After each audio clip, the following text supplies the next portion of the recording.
आप लोगों से एक बात कहना चाहूँगा कि उन्होंने देश को तो मजबूती से आगे बढ़ाया है। इन 10 वर्षों के अंदर हमने देखा है कि देश की समस्याओं का भी समाधान किया है। ये नरेंद्र मोदी की सरकार एक एक समस्या का समाधान, अरे जिससे पूरा देश पीड़ित था। जम्मू कश्मीर के अंदर धारा 370 की एक बड़ी समस्या थी, जिसके कारण 3 परिवारों का ही भोजन चलता था, जिनके कारण 3 परिवारों की ही राजनीति चलती थी। बाकी पूरे प्रदेश के अंदर लोगों के ऊपर अत्याचार होता था, परंतु नरेंद्र मोदी जी ने आकर के उस धारा 370 को समाप्त किया और आज देश के अंदर एक संविधान, एक प्रधान और एक ही निशान करने का कार्य इन 10 वर्षों के अंदर नरेंद्र मोदी की सरकार ने किया है। भाइयों, नरेंद्र मोदी जी बोल रहे थे कि कांग्रेस के विचार में और हमारे विचार में एक अंतर है। नरेंद्र मोदी जी ने कहा कि मुझे वोट की नहीं, मुझे इस देश की चिंता है, और कांग्रेस को इस देश की नहीं, वोट की चिंता है।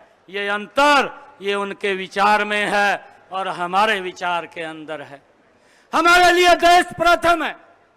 देश विकास की ऊंचाइयों को छुए, देश की समस्याओं का समाधान हो, उसको लेकर के नरेंद्र मोदी जी ने इन 10 वर्षों के अंदर काम किया है। और भाइयों, मैं आप लोगों को एक विश्वास दिलाता हूं, कल मैंने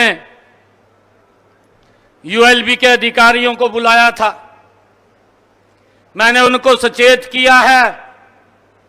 मैंने कहा है कि ये कोड ऑफ कंडक्ट लगा हुआ है, 4 तारीख तक आचार संहिता है।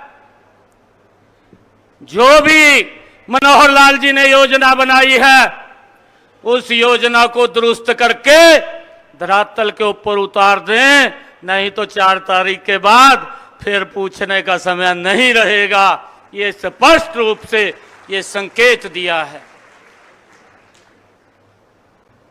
चाहे वो एनडीसी की बात है, चाहे प्रॉपर्टी आईडी की बात है।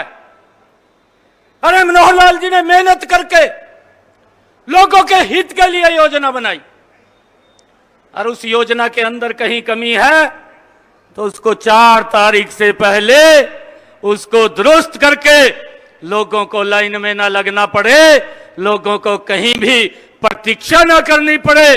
जो मनोहर लाल जी ने नीति बनाई है, उस नीति को दुरुस्त करके लोगों तक लाभ पहुंचाने का सुनिश्चित करना ये आपकी जिम्मेवारी है। इसको लेकर के मैंने स्पष्ट रूप से अधिकारियों को कहा।